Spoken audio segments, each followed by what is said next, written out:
ప్రయత్నం చేస్తున్నాడు, ఈ గూండా రాజ్యాన్ని అలవాటు చేస్తున్నాడు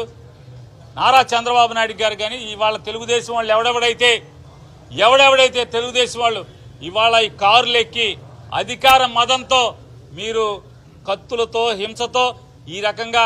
దాడులు చేసే పరిస్థితి పులివెందుల్లో ఉంటే ఇల్లలకగానే పండగ కాదు, రేపు జగన్ వచ్చిన తర్వాత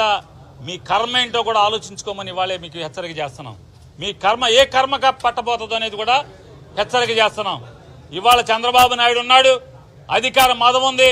మరొక 3 ఏళ్ళు ఉంటుంది, 3.5 ఏళ్ళు ఉంటుంది అని చెప్పని ఈ రకంగా మీరు హింసతో ఎన్నికలను గెలుద్దాం అనుకుంటే,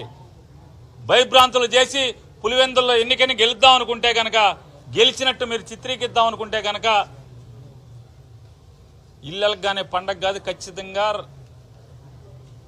మరో 3 సంవత్సరాలు 3.5 సంవత్సరాల్లో మీకు ఏ గతి పట్టబోతుందో, ఏ కర్మ అనుభవించబోతారో, మీ కర్మ పగవాడికి కూడా రాగోదని, మీరు ఏడ్చే రోజు